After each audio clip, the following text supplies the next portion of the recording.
Welcome to Deconstructing a Fairy Tale, embarrassingly in-depth thoughts about Disney movies from two Disney parents and fans. I'm your host, Jared.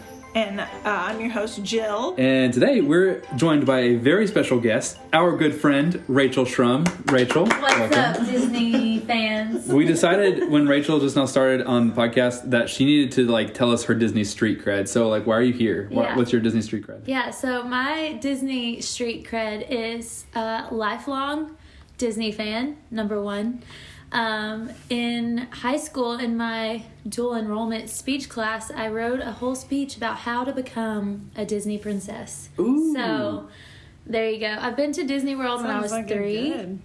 And I just recently went to Disneyland, and we got to go to Disney Springs with Rachel 3 years ago, and we went with some other friends too. It wasn't just the three of us, but the three of us were nerding out, we were like little kids. We were thriving, and the other three hated us. Yeah. It was amazing. We literally separated it. Yeah, it was great. Different ways. Yeah, so we're excited to have Rachel today. We're talking about Raya and the Last Dragon.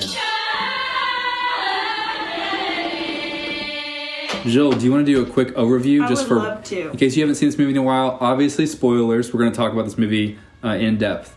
But Jill, give us an overview. All right, so overview. The world is broken into 5 nations: Heart, Tail, Talon, Spine, and Fang, which deeply mistrust each other and fight for control over the Dragon Gem, the last piece of dragon magic in the world. When a young girl named Raya from Heart trusts a girl from Fang named Namari, Raya is betrayed and an evil, monstrous plague called the Drunn attacks the world, turning everyone it touches into stone. 6 years later, Raya finds the last dragon, Sisu, and hunts down all the gem pieces in order to vanquish the Drunn for good. Unknown to her, the real magic isn't the dragon gem, it's the trust we give each other. That was a hard summary. There's a lot there. Okay, let's start with our fast facts. Yes. Rachel, would you like to do the honor of giving the first fast fact? I would love to. So I found out that the dragons in Raya are inspired by a legend of some dragons that supposedly live in the Mekong River, which is in Southeast Asia. And so it's kind of like, I guess, their version of the Loch Ness. Okay. But they're rumored to be like dragons living in this river. And the dragons are more serpentine-like than your classic... Like European dragons. Yeah, they're not European dragons. They're... These aren't Lord of the Rings or Game of Thrones dragons. These are more serpentine-like, and they don't have wings, which you probably noticed. Well, I didn't think about it, but you're right. They hop around. Yeah, so the way they take flight is they create little stepping stones with the water droplets. Oh, that's cool. That's why the rain is so a big vital. Deal. Yeah, vital to their survival. My first fast fact is that this movie, it started pre-production several years ago, but the actual production of the movie began in early 2020, which meant that just a month or two into animating, that was March of 2020, and we know what happened then. I don't know anything what about possibly that. could have happened? So Jill and I were watching a documentary about this moment, and it was really fascinating because all the animators are at Disney Animation Studios, and then they basically get an email, and it's we're sending all of you guys home tomorrow indefinitely. We don't know when you guys get to come back. Wow. Take whatever you need to work on this movie with you. And so 450 animators scrambled, grab laptops, grab computer monitors, notebooks, iPads, what do we need? And then they thought it would be 2 or 3 weeks that they'd be out of the office, right? And I don't know if you remember, the shutdown in Southern California was a long time. Mm-hmm. And so it was basically the whole rest of the year they did not get to come back. I don't even know if they ever got to come back to the office for the rest of the time. So it's the first Disney animation movie to be totally animated remotely. And it worked, right? And so they talked about all the things they had to do, the links they had to go to of setting up your office, in your home, and the voice actors had to do the same process too. So Disney, this is like Luca we talked about last time. Disney sent them all the equipment for recording their voice parts from home. Wow. And so they showed us Aquafina's, and it was this massive tent, this soundproof tent or something she put up in her living room. It's pretty funny. That's true. Wow. All right, my fast fact. Raya is the third Disney princess to be wholly an original character. So that's not based on any prior character, fairy tale, or legend. Wholly original. Totally Disney invented. Totally Disney invented. After Moana and Merida. Oh, those were the other two. Brave, yeah. Yes. She's also the first non-Pixar Disney princess to not sing. Oh, that was one of my fast facts. Ooh. Yeah. I'll Who is tag... the other one that doesn't sing? It's Merida. Oh, yeah. But she's obviously like Pixar. But I'll tag that fast fact.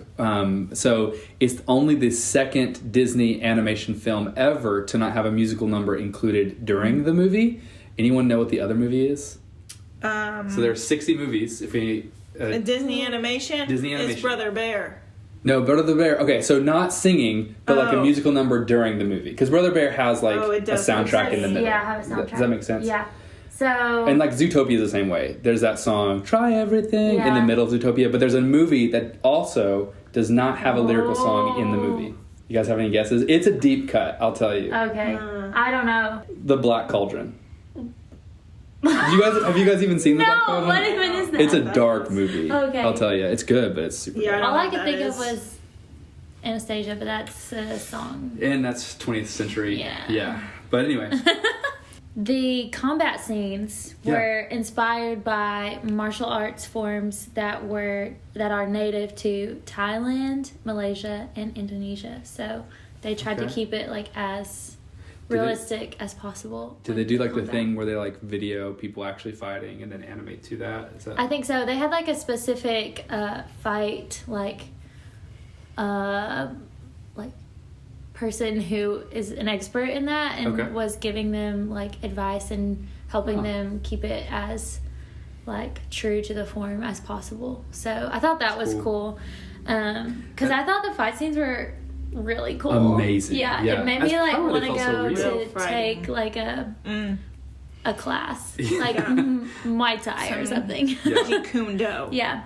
Also, I didn't really think about this, but I was wondering, and I found out that when we are like in the mission with Raya, she's 18. Okay. So that's cool. That so means she would have that, been 12 at the beginning. Okay. Yeah. Okay. So that's really helps me think about Yeah. her age and how, she deals with all the things that happen to her. My next fast fact, we've touched on. But okay, so like Raya is set in this fictional fantasy world of Kumandra, but it's based on Southeast Asia, which is a totally like new concept to Disney animation. They've not done anything with Southeast Asia in any previous works before. So what they were trying to do, it's kind of like the same deal they did with Moana, where like with Moana they built this thing called the Cultural Story Trust. And they where they basically like brought people from different parts of Polynesia to like teach how should we do like this new culture that's informed by this actual real culture. They did the same thing for Raya. So like Southeast Asia, in case you're not like familiar what part of the world that is, that's going to be Cambodia, Vietnam, Laos, the Philippines, Thailand, Malaysia, Indonesia. Those are some of like the more well-known countries in that area. So they had this cultural advisory board that would tell like, okay, here's like the common foods that this group of people might eat, or the kinds of clothes they might wear. Here are like the cultural norms in these different countries. And like each country obviously is distinct from each other. So like the Philippines, it's going to be slightly different than people from Indonesia. So they're kind of like bringing different pieces from like different parts of this part of the world. Really cool that they like, even though they're like coming up with a fictional place, they're basing so much of it on a reality. We watched an interview with this lady who was from one of these nations, and she was older, maybe in her 40s now, and she was saying that growing up in LA County as a little girl, all her Barbie dolls were white with blonde hair and blue eyes, and that it wasn't until she was 12 years old and she went on a trip to Southeast Asia that she saw like, oh, my people are beautiful as well. And I thought that was really cool. Yeah. Like, I'm just happy that people are able to see others who look like them in these really amazing films. Yeah. It's pretty neat. So cool. I got some more princess facts. Bring it on. Let's do it. I love princess facts. Raya and Namari are the first princesses in an animated Disney movie to never wear a dress or skirt, only pants.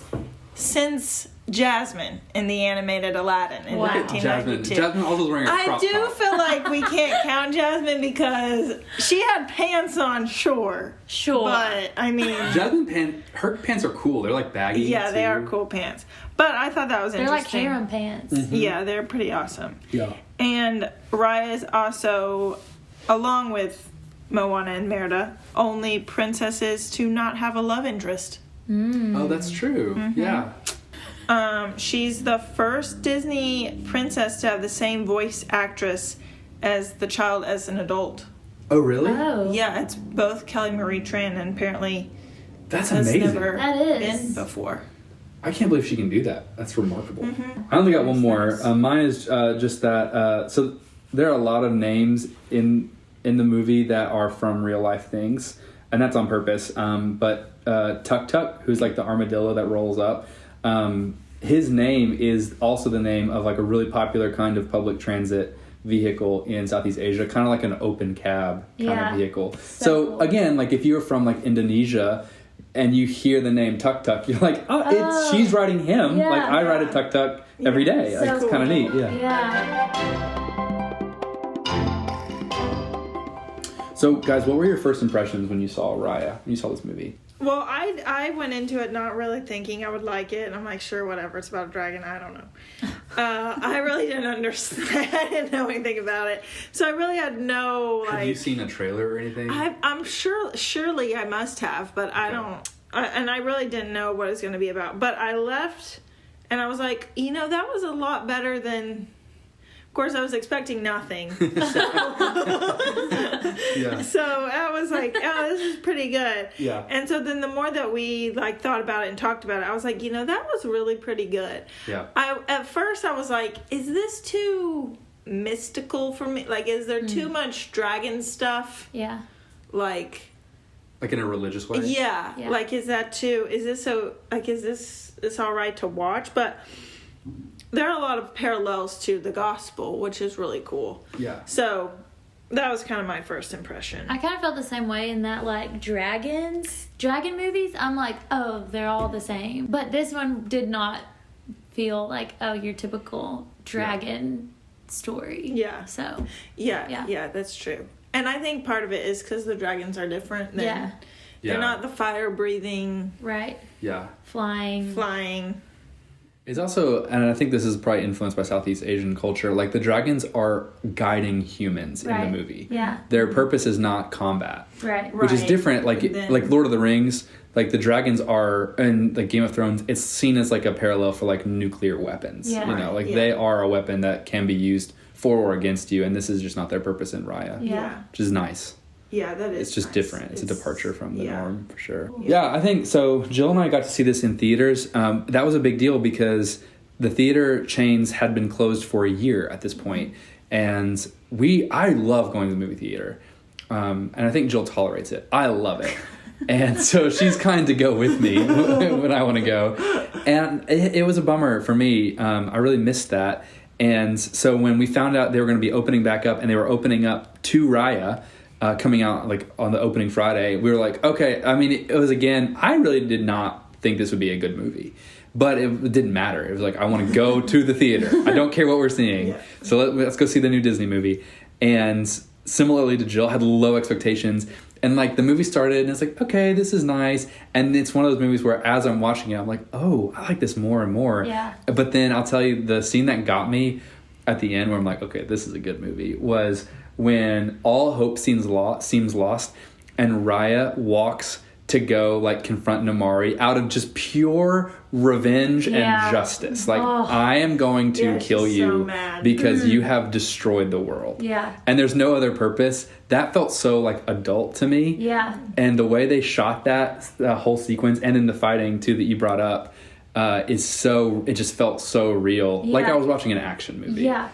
And the fact that Yeah. they made her do that was like, oh, they're not trying to just like put a Band-Aid over this. Like, that was her. Or make a perfect princess. Yeah. No, she was responding out of her pure emotion. Yeah. And I was like, oh, I would feel the same way. Right. Everyone is Exactly. like, oh yeah, I would be marching up there too. If I could fight like Yeah. that, I'd be going Yeah. to battle her too. Yeah. Yeah. That's right.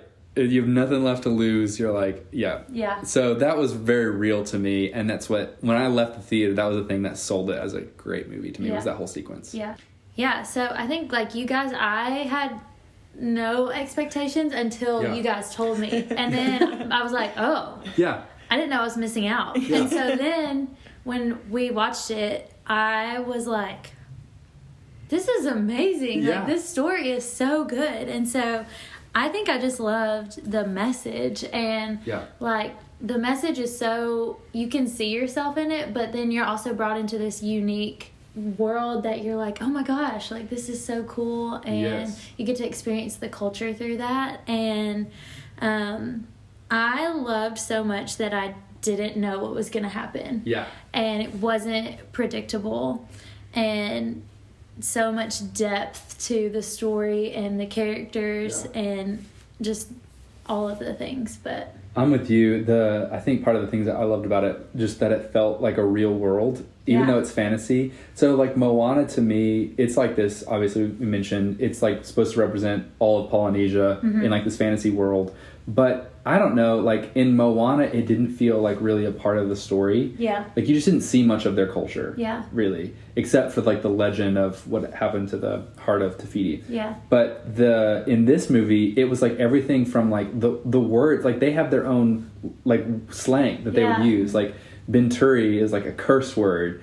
And is it like there's another word that they say that's like best friend, to represent like best friend. Like, they have their own language. They have, like, the respectful rituals that they would do. Like, the scene where Namari and her crew are running back to Fang, and then they find the dragon graveyard, and she, like, makes them stop and, like, walk through reverently. Yeah. And, like, nothing is spoken. They just, like, walk through quietly and reverently. And then, like, she, like, does the circle symbol, like, above her head. It's, like, you see a mixture of, like, their religion and their beliefs. Right. In this fantasy world, and that just makes it feel, again, so real and familiar. Like, when they take off their shoes before they enter the temple, they don't talk about it, they just do it. Like, it's just like a part of their lives. It's really neat. Like you're saying, Moana just feels like they use the setting and just put a story in there. It could have been anywhere. This had to be in Southeast Asia, like in this specific world. Well, I really love that, like, everything gets resolved. I knew you would say that. Like, I agree, though. Everyone comes back from the ashes. All the dragons are there. Like, everything is resolved. So I love that. It's just, that's happy. And I kind of knew that was going to happen because it shows kind of at the beginning, like, oh, when the dragons come back, the people that were ashes before came back. So it was like, I never was like, oh my gosh, is she gonna see her dad again? Like, I was like, yeah, duh. So it was Disney Animation, not Pixar, so I felt like I could. Pixar runs on tears. So it's like they would be, you know. But so I really love that. Another thing, this is completely a side note, but I literally have to say it. Before March of 2021, I did my hair differently than after. Because I saw this movie and the way she has her hair pulled back, like, right at the front, I was like, so cool. That is so perfect. Yeah. Now, she's got the braids and mine does funnier things, but I just was like, literally, this movie has changed how I do my hair day to day. Like, in life. Yes. That's one of the first things I noticed. I was like, her hair is amazing. Well, and again, going to, like, the way that they paid attention to the cultural distinctions, the different nations have different hairstyles. Right, Like, Fang, all the women have that, like, is it called the Chelsea cut, where, like, one side is long and the other side is shaved? Undercut and You know what else I loved? I loved that it wasn't, like, flashback and forth. I love that it was chronological. From beginning to end. Yes. That's okay. Because I was like, oh, I feel like I'm literally getting to, like, see her story unfold, and I'm not like. So as opposed to what, like Encanto, or like what? Yeah, like in Encanto, you don't find out until the end, like a part of the trauma and the thing that made them how they are. But this, you're like, oh, I am going with you on this journey, and I. Like, understand why you're acting the way you are and why you're feeling all of these things, because we're watching it unfold. I kind of think like in we'll eventually I think talk about Finding Nemo, but in Finding Nemo, you know, it's similar. At the very beginning of the movie, you get to watch Marlin go through the trauma of losing his wife and all his kids except for Nemo. And so then when Marlin is like acting like this really protective parent, you understand why. Yeah, you have compassion. Well, originally it was flipped. It was like you would not know any of that, and you would, as you watch the movie, get flashbacks about what happened. And audiences hated the character of Marlin because they didn't empathize with him. They didn't understand why he was being so annoying and protective. Yeah. I think it's similar with Raya. It's like if they hadn't done that, you'd be like, Raya, what's your deal? Why aren't you trusting people? Right, yeah. Oh, you'd be like, you're saying, why are you like going on this mission? Why aren't you like at school? Right, right. Yeah. Right. What's your deal? Yeah. Yeah, but like, I like that. I hadn't even thought about that. Yeah. I mean, we've touched on it. I would say one of the things I like about it is just, so we were watching this in the midst of the pandemic, which has been really, like, fragmented. Like, it's fragmented culture more than it already was, which is horrible and annoying. But it's this time where, like, we're debating vaccines and, like, masks and, like, what should the government be allowed to tell you to do? And, like, should they be able to tell businesses if they can close? Or, like, we're having all those conversations and in real time. And then you have this movie that comes out that is like the core message is, hey, even though we might have legitimate differences from each other, there's a lot of common ground. Yeah. What if we just stopped and listened to each other and tried to look through each other's eyes and empathize a little bit more and find that common ground and find a way forward? It was like, a breath of fresh air in a really tumultuous time. Yeah. Yeah, and I think even just seeing like that they've all lost some, like when they've all when she's gotten all the gym pieces and they're on the boat with Boone, they're all like talking about who they've lost, and it's like, oh, okay, there's like we all have been alone and lost something, and so it's like a kind of, you can relate that. It forces you to like look past your own like trauma and realize that you're all like in it together. Yeah. And it's like a really selfless, it brings out a lot of like selfless like characteristics that I feel like as a culture are not like highlighted in a lot of stories. So but you can like point out in this story when people are being like making selfish choices. Yeah, that's true. Yeah, and I think like, again, breaking the normal formula of there's a very archetype villain, like Jafar in Aladdin is like, he's just a villain. That's all he is. But in this movie, it's like Namari is not a villain. She's an antagonist. Like, she's opposed to Raya. And like, they have common ground. They also have very different approaches to it that are in conflict with one another. But she's not the bad guy. Yeah. And Raya, I mean, from a different perspective, Raya's a bad guy, right? And that's so familiar. Like, all of us have this like nature of like a mix of like some really horrible stuff and even bad and selfish intentions mixed with good intentions and good actions. That's like familiar. That's real life. Yeah. Like, we know that. And so being able to say like, I can look at another person and be like, you are not so flat of a person that you can be just reduced to a hero or a villain. Yeah. I mean, that's important. So it's important that we just recognize that as true. Yeah. That's true. And then, like, for me, I think, other meaningful stuff. So they were making this movie during the pandemic, and when Boone is like, where did the June come from? And Sisu is like, they're a plague. And she describes it as a plague of human discord. I have to think that I probably wrote that line, like, after this all started, right?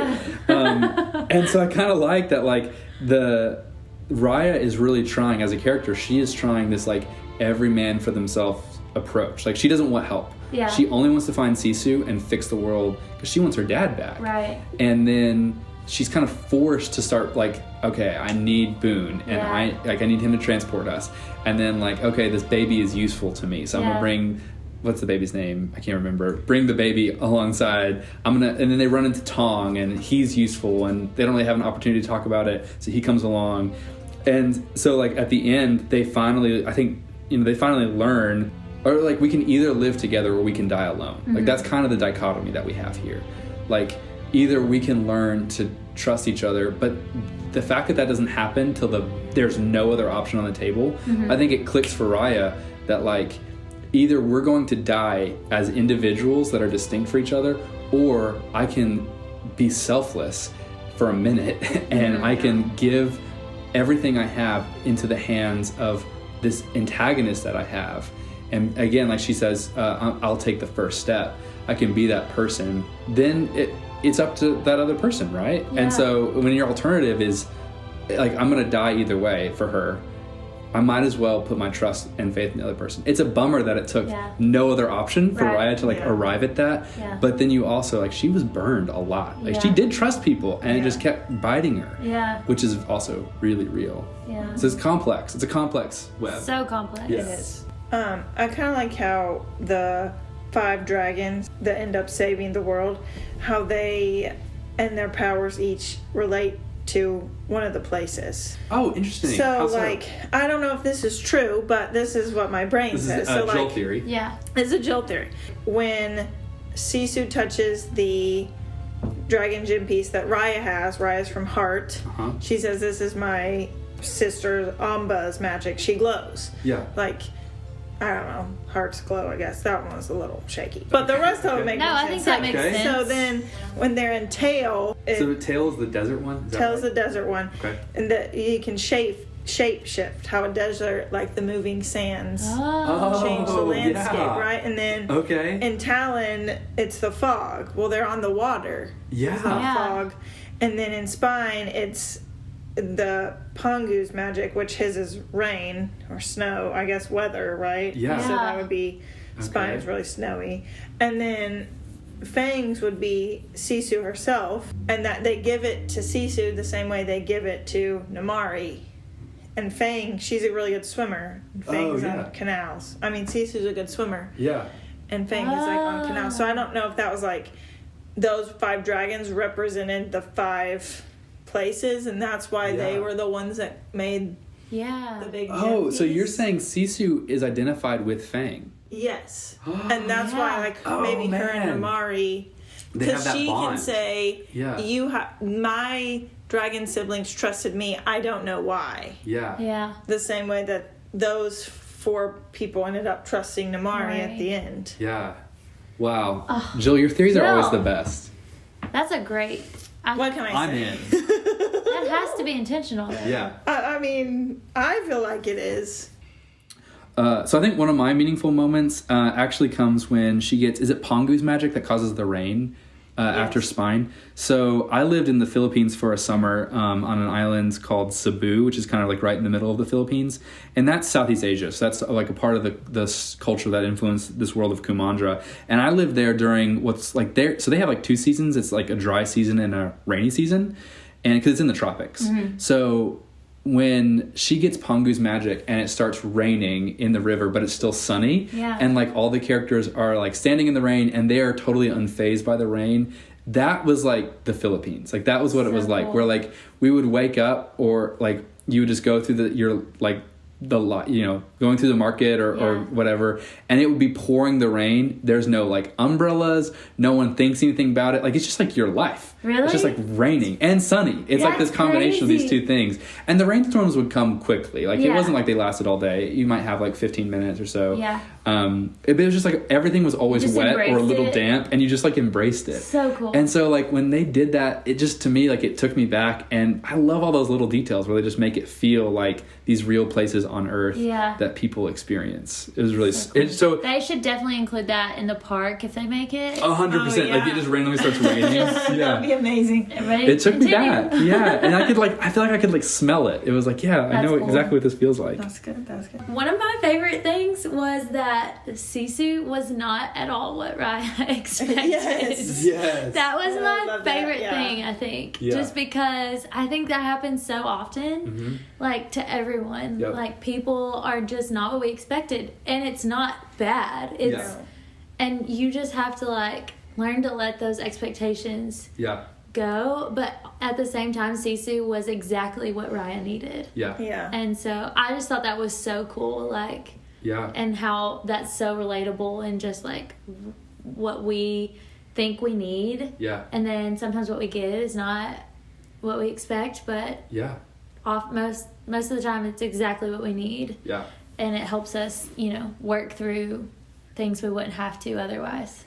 Yeah. But I loved Sisu altogether. Yeah, same. So I love that she was the recipient of Yeah. the gem from her siblings, and she's like, I don't know why. Yeah. And she's forthright about that. Yes, Yeah. that she was so humble about it, and Yeah. she, this whole culture and legend has been about her, about Sisu, and everyone looks to her as this like savior dragon. And then when she like comes back, she's just like, I'm just me. I'm just like a recipient of this gift that my siblings gave me, and she doesn't pretend to be what everybody expected her to be. Yeah. And that, I thought that was so cool, and just like her personality, she was very just true to who she was, and she didn't try to be something she wasn't. So like the key to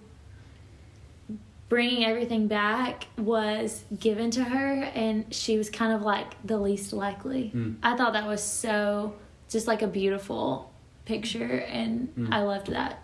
Yeah. That's why she was my favorite. I love it. I love Yeah. that. I wish mine was as meaningful. Who's your favorite? Go. I really like Boone. He's That's so my funny. favorite. Yeah. He's just funny. Yeah. He's so cute. I don't really have any empathy with him or relate to him, I guess. I don't know. Although I can get to like where I'm like, I'm gonna miss this. When he's like, I never thought I'd miss my sister messing up my hair. I was like, well, Yeah.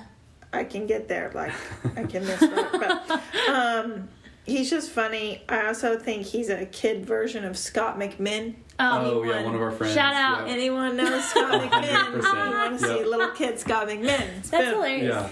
Yeah. Also, Boone kind of gave me like Forrest Gump vibes with the shrimp. Yeah. Oh, that's so funny. that's- Yeah, just because he's like, that's really into true. the shrimp. That's funny. So, I don't know. He just was funny. It was really funny to me and totally like took me off. Yeah. I think, I like that it was like he was an adult trapped in a kid's body. Yeah. Yeah. And he was Yeah. like just so like confident in himself Yeah, and I suave loved it. about it, even though Yeah. he's like probably like 12 years old. It's Yeah. great. But then like you see that's like he was forced to grow up Right, really yeah. quickly because his family was not Gone. killed, but taken away from Yeah. him. And so he's on his own, and instead of, being miserable I don't even know, like just being destitute, he like forged a way. And that resilience I love. It just made him really endearing to me. And I'll talk about this in a second. I was happy in this case that he got his family back. So let's be Disney Imagineers for a second. We're going to upgrade a Disney park, and we're going to build a Kumandra section, and we have to pick one of the nations from Kumandra. Just one nation. Just one nation to build in our park. What nation would you build? I mean, I would probably build Heart. Okay. Why? Because that's where the dragons are. Well, the 5 like you could build the 5 dragon thing and put the like at the beginning of the movie, and then they all come back there. I don't want to give all my ideas away because you know. can call me Imagineering. That'll cost extra. Yeah. Yeah. That's right. I'll send you an invoice. What's the one where the baby comes from? Oh yeah, that one is cool. What Is is that it? Talon? That's Talon Has to on be the Talon, water. right? Yeah. Okay, so Talon is not my favorite, but Okay. I think thinking about a park, Yeah. You're right, Rachel. I'm like, Talon makes most sense because, It's a marketplace. yeah, it's a marketplace and there's lots of, Colors and a lot going on. yeah, just Lights. like a market, food, lights. Okay, Yes, my fine. question: That'll be where fun. would you want to be from yourself? If I'm from there? Yeah, like which of the 5? I want to say Fang because of they just look so cool, Yeah. but Heart, like, Yeah, Heart seems nice. they're the best. Everybody's so jealous of them. It seems nice. Heart seems the It's so most funny because I feel the peaceful. exact opposite. I wish I would say from Heart because it seems so peaceful, but I would choose Fang because their cunning, the engineering is amazing. I mean, Yeah. they basically built skyscrapers. I'm Yeah. like, how did you even do that? Yeah. And like they have all And they this built like that the canal that canal. they've built and Yeah. stuff. I'm like, okay, I'm into that. Yeah. Yeah. Yeah. Okay, so my question is, which hairstyle would you pick? Oh, nice. That's a good one. Clearly Raya. Taking Raya's hair. Raya's hair is cool, and then also Namari's hair. Yeah. But I could Sisu's hair, It's Oh, wild. I do love that. I mean... It's probably mostly what my hair looks Your hair, like. if your hair were blue, it would look like yeah. It's true. But Yeah. Chief Benja, he had good hair. Oh, He does yeah, have good absolutely. hair. Chief Benja. His hair reminds me of that actor, I forget his name, from South Korea. Yeah, no, he's very much... It reminds me of his hairstyle, so yeah. Any lingering questions? Yeah, so things that maybe didn't make sense or questions that we had about the movie. Yeah. I got one. I You got have one? some. I have a few. I have several, I'll be honest. Here's my question. Okay. Do we think that Chief Benja and Namari's mom, what's her name? Verona? Verona? Verona? Is that her name? Yeah. Do you think they were together and that Raya and Namari are actually sisters? Why? Okay, wait. But why would that be? Why would it not be? Sarah? They're the same age. They could be twins. Okay, so Because I'm we thinking don't back to know that anything conversation. about Raya's mom or what's her face? Okay, Dad. that is one of my questions. Why? That's one of the things I also didn't like. There's so many. I think we only see one or two-parent families. So Okay. whenever everything is restored, the only one that we see, the only two people that have two parents that they're reunited with are Boone and the big guy. The spine. Tom's, yeah. Yeah, his Tom. His family. baby. The yeah. baby goes back to just Just a a mom. mom. Yeah.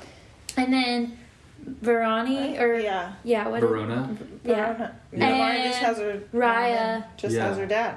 I was like, oh, is this Interesting. intentional? So Jill, you're proposing But you're proposing that that they they're were together and this is a parent trap situation. Oh. Like girls don't know they're related. I am proposing that maybe... What if this- Raya 2 is basically the parent trap? I mean... they try to get them back There's together. some like siblings, like they rivalry.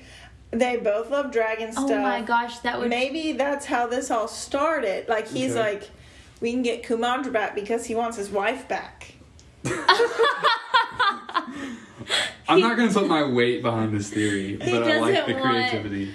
peace and harmony, world peace, but he wants his wife back. They maybe left it a little bit open. It feels like maybe they could have some history, but not like I don't know if they're sisters. I don't know. I don't know. Just throwing it out there. Okay, so, all right, I have a question about Sisu. Yeah. So, Namari tells Raya at the beginning that legends say that Sisu's body is like, or whatever, is at one of the ends of a river, right? yeah.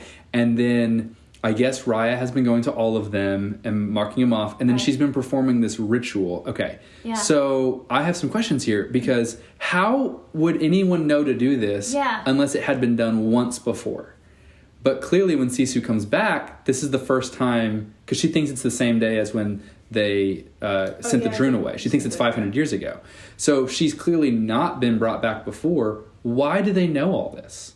Right? It's just Why do the legend. people know Yeah. the ritual? Yeah, why do they know the ritual? And why do they know that her spirit or whatever is at one of the ends of the river? Where did this information come from? But How did they figure that out? I think if you can answer this, you can answer the question of how Mother Gothel knows to sing the song to the flower. Yeah, that's a good point. Just because magic. Yeah. Right. I have a theory. Maybe. I have a theory. Okay. Haven't they already done this before, though? Because the Drunn came and the dragons. Okay, so but the dragons were already awakened before the Drunn came the first time. Yeah. Yeah. Right? So no one needed to perform the ritual. Oh, okay. Right? And then Sisu seems to present that she thinks it's the same day as when she Right. created the dragon. Yeah, King. 'cause So she's like, I don't "It think she's been works." awakened before in that 500-year Right. period. It's a little genius. Yeah. So Okay, so what's here's your my theory. theory? My theory is that because this prophecy or whatever came from Fang. Yeah. This legend came from Fang. I think there's a prophet or someone who can see into the future in Fang. Bruno. And I think that is what... Oh my gosh, it's Bruno. I think that is why they were able because I also was wondering, how were they able to build the canal so quickly after the Drunn appeared and keep themselves protected from the Drunn? So they know. I think they were able to use some insight. Yeah. They've gotten some I inside think if we see a knowledge.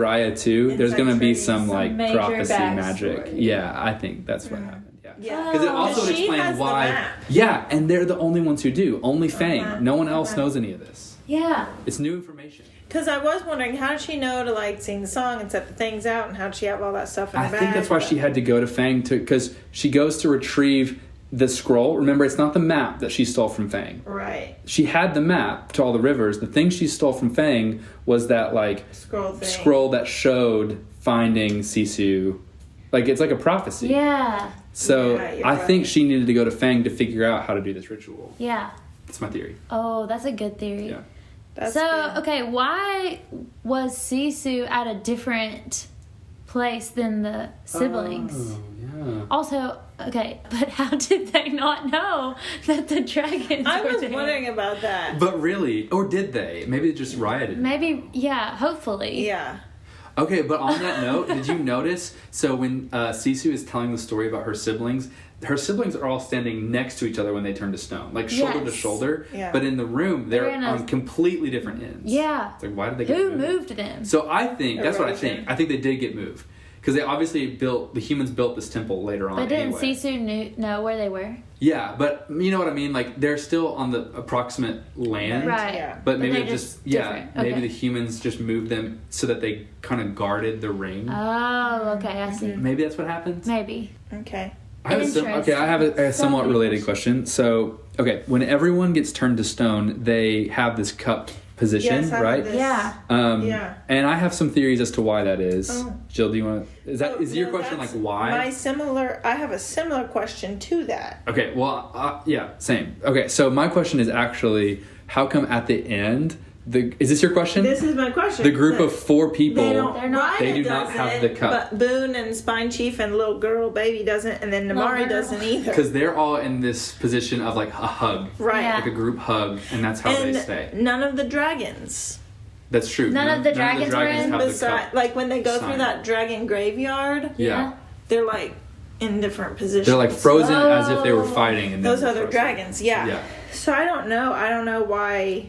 I don't know. Okay, so I have a Maybe theory. because they had the gems, like, they were protecting other people, and so, Yeah. I don't know. What's your theory? That's my theory. Yeah. So I think first of all, like we have to figure out what's the reason they're even in the cup position at all. Yeah. And my theory on that is it's twofold. One is it's pointing you to the solution, which is to offer a gift to somebody else. Oh. Because Sisu keeps talking about let's bring a gift, let's bring a gift, let's bring a gift, like all the time. Yeah. It's like her go-to. Yeah. So it's like you're offering a gift to some. That's like the solution. Like Right. I'm handing over my power, and that trust is gonna like boom the Drunn away, good. as Yeah. like Good. she says. Boom the Drunn. But I think the second meaning is it's a cupped hand, like you're receiving water. Oh. And the water is the thing Water that like washes the Drunn Yeah. away. And then when everything is solved, the rain, it's like magic rain Right. that they Washes. catch and that washes the stone away and then they Yeah. come back to life. So I think that's why I think they're in that position. Yeah. Do you guys That think makes that's sense. true? Yeah. So then I think the reason that this group of 4 are not in this position is because they've given the gift. given They the already gift. did. They Right. just did. They gave it to Namari. Yeah. So they don't need that position. Yeah. Does that make sense? Yeah. They are touching someone who is in that position. Exactly. Yeah. Right. So, Who like, offered the gift. Right. Raya did offer the gift. That's my theory. Yeah. Yeah. But That's you got to cool. think as storytellers and animators, this was obviously an intentional choice, but I haven't read any reasons Yeah. why Yeah. they did that. Yeah, so I have another question. Okay. So the water flows upward, like when she gets to where the gym piece is, At the shipwreck. like takes off her shoes. No, at the beginning when In the she's temple. like in the temple, she takes off her shoes. The water is flowing Oh. up. the stairs. Yeah. Toward the gym. Is it just because the gym is like pulling water? Is it like a magnet thing? I guess so. I Which guess would because the dragon's magic. Yeah. And then, Okay. where does it go? Because there's not like a massive I ball of think it- water Well, around I the think orb it just goes to the pond. yeah. Up the top. beneath. Yeah, yeah. But I wonder why Right? the But pond why doesn't does just it go? start like flooding. I don't know. I guess it's all magic. Okay, shipwreck. Do we think that's Tarzan's parents or Anna and Elsa's parents? Well, it's in a desert in Southeast Asia. In Southeast Asia. Just kidding. Oh. Everything always comes back. Always goes back. Just trying to connect. Okay, so related though, Sisu identifies herself as a water dragon. Right, but that's what... Aren't all dragons the water dragon? Or does she specify it for a different reason? About... Well, she's a really good swimmer. Yeah. Uh-huh. But I think they're all water dragons because they can all run on the water. Okay. Because at first, when she's like, this is my brother's Pongu's magic, and then she like takes off through the air, I'm like, oh, so only he can do that. But then they all come back on... So you think when she says water dragon, she means she swims in the water? Is that what you're saying? I think she's a water dragon that swims. Which then it's like, so does she have a special talent? Can they all swim? Right. No, I think they're all water dragons, but I think she's an excellent swimmer. So why didn't she just say I'm a dragon? If they're all water dragons, why did she specify? Because I think she's not a dragon, like with wings and fire. But do those exist? Probably. To them. Yeah. So maybe, again, Raya 2, we get to see the fire dragons. Oh. Yeah, and then the Fire Nation attack. Oh my goodness. What is the dragon's role after Kumandra?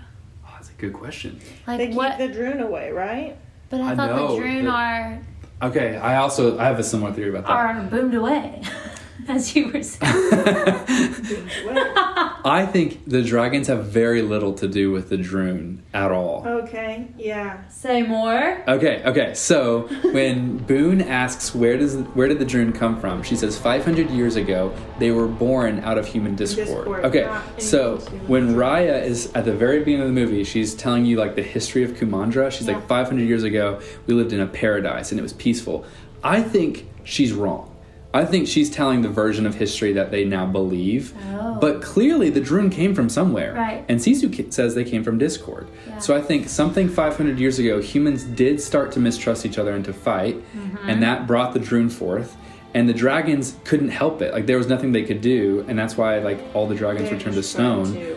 Yeah, exactly. And so they did the only thing that they could possibly do, which was basically just to delay the Drunn. Mm-hmm. Like the Drunn were still there. She even says like they were always here. Yeah.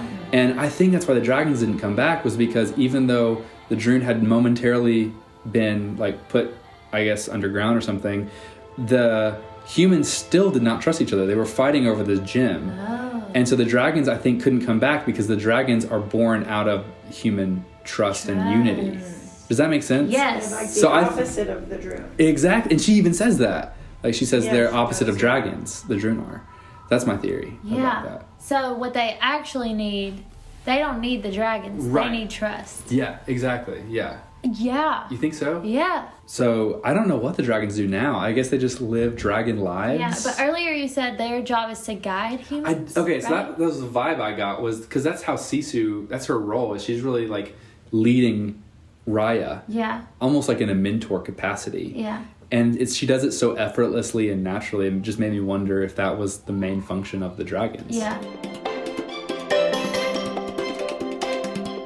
Yeah, so one of the things I didn't like about the movie is Chief Benja's banquet plan. Yeah.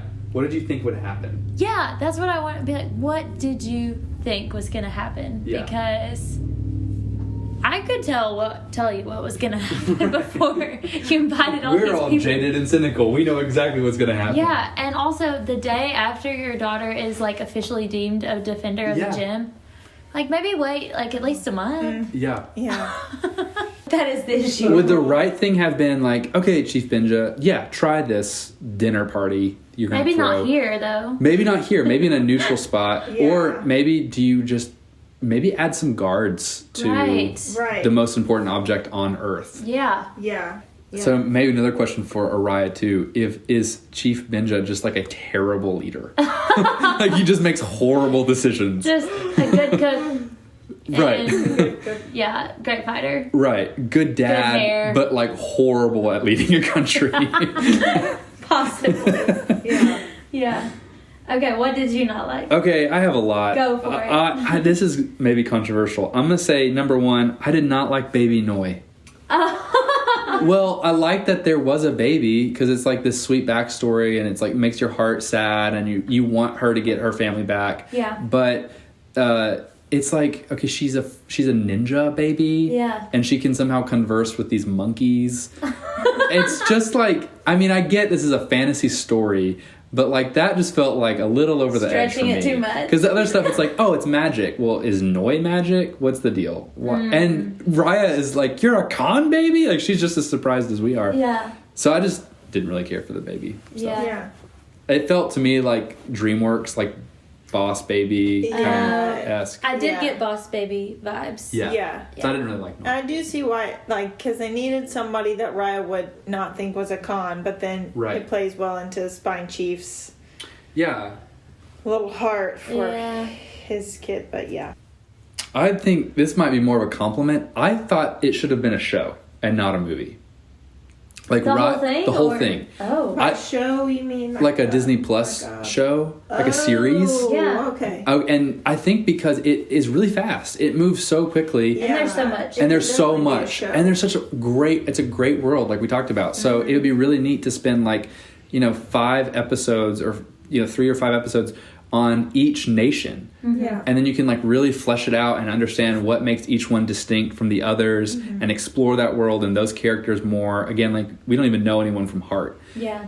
It kind of felt like a video game to me. Like if you play video games, like frequently it's like you got to go to this place and then you got to go to this place and then you got to go to this place. And it moved like that, like really quickly, like place to place to place. Yeah. And I would have just liked to explore it more. Right. So Show would have been cool. I would have liked, instead of a 1.5 hour long movie, maybe like 8 hours worth of show. Would have been great. Yeah. Yeah. It does feel like a series when you're watching it. Totally could have been.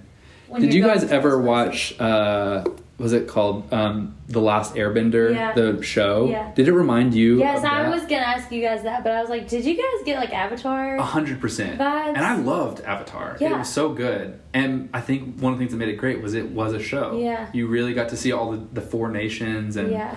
Another thing, I had talked to Jill about this. I have a complex relationship with the moral of this story because, like, I think if you just flattened the moral of the story to its most basic principle, it's trust everybody always. Wouldn't you say that's kind of the message that you're getting from this movie? I mean, and that's a dangerous not message even for trust kids. Everybody, but just always lean toward trust, Right. which is not even when they've hurt shown you or Even when they've hurt you, when they've intentionally hurt you, just keep trusting them again and again.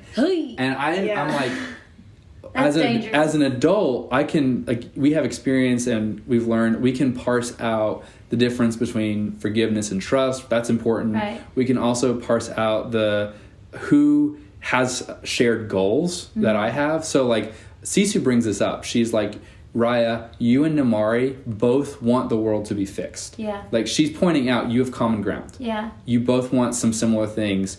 You're just approaching it from different angles. And so it makes sense that the movie makes the argument that Raya should trust Namari. It because of that. It's established the reason. Yeah. But I think as a child, you might miss that. Yeah, for sure. And it's also hard to realize, like, okay, Namari did what she did because she also, I think, wants her mom.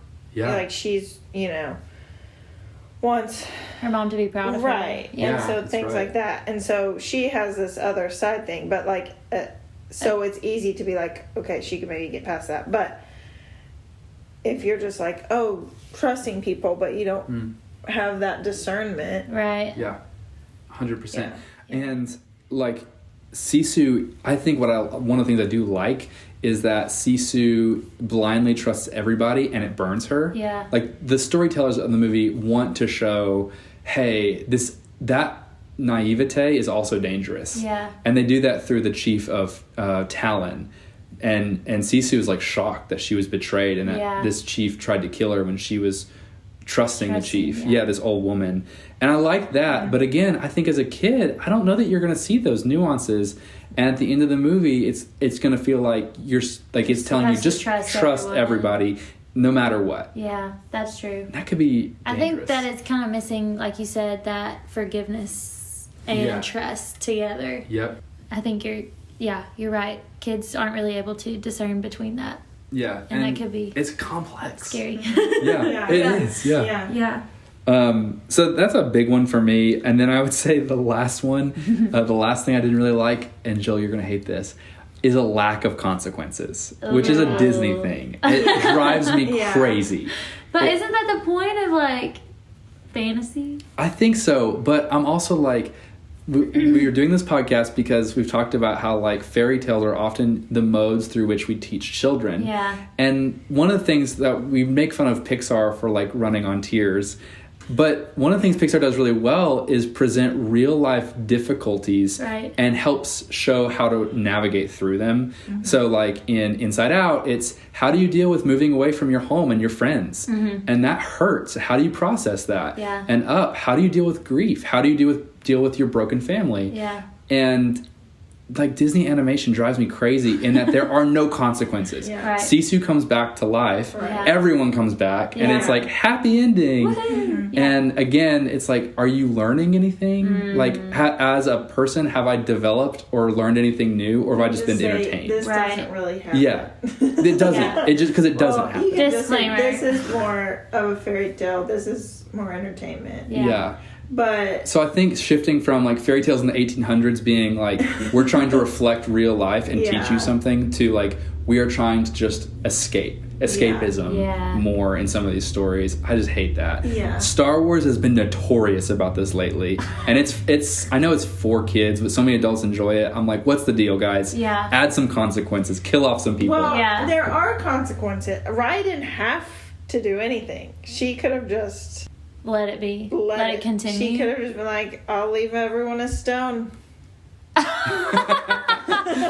of the movie. I don't think I'm tracking. Like, she didn't have to go to all these rivers Yeah, it's to find true. Sisu. Yeah. I do feel like it's interesting that it was the actual last river she tried. I'm like, it could have been in the middle. Of course, it's the last one. No, Right? that feels... Yeah. That was predictable. Yeah. But, So, and Frozen 2 is similar for me. Like, every time now that I see a Disney character die, it stresses me out none. Because you're like, So oh, they're gonna there's come back. no it's emotion. just funny because when we watch Pixar, we feel the opposite. You're like... Because you're like, oh, even this when is... nothing happens, you're like, what is about... With, like, Luca, we're waiting for the trauma We're waiting to for the arrive. trauma. Yeah. And then, like, in Frozen 2, like, when Olaf disappears, I'm like, guys, he's coming back. But see, No, it's also like... he's coming back in 5 minutes. Like, sometimes I'm like, you know what, Disney Animation, keep doing your thing. Because I don't know you would do it well. Yeah. Like, Pixar does this well. Yeah. They handle do the difficulty well. A great job. They have very specific things about, like, not having a coincidence and all this stuff. Yeah. And it makes sense and it's beautiful stories. Whereas I'm like, maybe let's just keep doing your thing over here. Yeah. So I think for me, we'll be like, okay. it's so helpful for us to use stories to process difficult circumstances and to learn that, like, loss happens, and instead of, like, looking for the way to reverse the loss, I mean, that's so unhealthy. That's denial. Right, that's step one in grief. Yeah. Like, figuring out how do we, like, navigate it in other ways. So I'm not saying, like, it should have a sad ending every time, but I would like a little bit more of a So consequence. what would the consequence be in this story that you would like if I were to see? rewrite it, Yeah. I would not bring Sisu back. Okay. Yeah, I do think... But all the rest of the dragons come back? Yeah, I think I would. Yeah, I think, I think because she was killed by human discourse. Right. Yeah. She was killed because Namari put out the crossbow, and then Raya hit her hand, and so together they killed the dragon. Right. So I would say I don't know about the other dragons, but I would say definitely Sisu shouldn't come back. Yeah. Oh. And let that be like a memorial, like Right. a reason that they're like, we can't do right, this because again. now they Right. don't Yeah. have that, and they'll forget, and Yeah. then will come back. And it'll be But- all over again. Yeah. Yeah. But I do wonder how many parents feel the same way. I wonder if parents would be really mad at Disney if That's why I think... their kids were crying because the dragon was still dead. That's why I think that's where Disney doesn't risk it. Pixar's like, come at us. Yeah, we'll talk about this in another episode, but Right. yeah, we'll talk about this later. The movie Up. So I did a workshop with Pete Docter, who wrote the movie Up for Pixar, and he said that when they showed Disney the opening sequence, and it showed that either the family in Up had a miscarriage or that they couldn't get pregnant, one way or the other, that Disney executives were like, "Whoa, no, we can't do that. Yeah. That is way too real. not. Absolutely not." And Pixar was like, no, we are. Like, 1 in 3 families have one of these issues in America. Like, we need to help deal with that. And again, like you're saying, that bravery, that courage that it takes one studio to say, we're going to deal with the loss. Yeah. So, yeah, I get it. Yeah, there are some tough things already in Raya. It's just it all gets reversed. Yeah. Which is very, like you're saying, it's Star Warsy. Yeah, it is so annoying. The new Star Wars stuff. Yeah, the new. But would it be Kumandra? Would it be Kumandra? Would it be true Kumandra? If everything didn't come back. It's true, because... everything weren't reversed. Yeah, and I had even read, like, in one of the articles, I think it was from The Atlantic, about how religious the ending of the movie felt. Yeah. To a non-religious person, it could be annoying, because it is kind of like... Yeah. I mean, it's like what we see in the Bible, in the book of Revelation, like every nation coming together and like this joyous ending. Yeah. And I love that part. Yeah, it's great of the movie. It's really fun. I'm here for it. I think we can have a few movies without consequences. I'm just saying, does it have to be everyone? That's how I feel.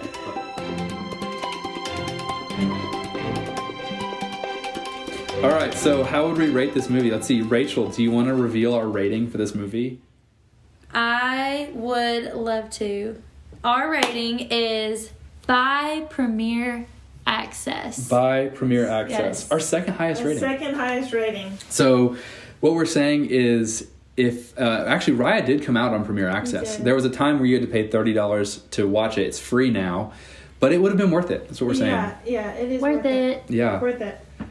So if you haven't seen it, take a look. Have a movie night. Have a movie night. Yeah, that's right. Get the family together, and then, maybe debrief with the kids. Yeah. What's healthy trust? Right. Everything's a debrief. Everything should be a debrief. That's true. Yeah.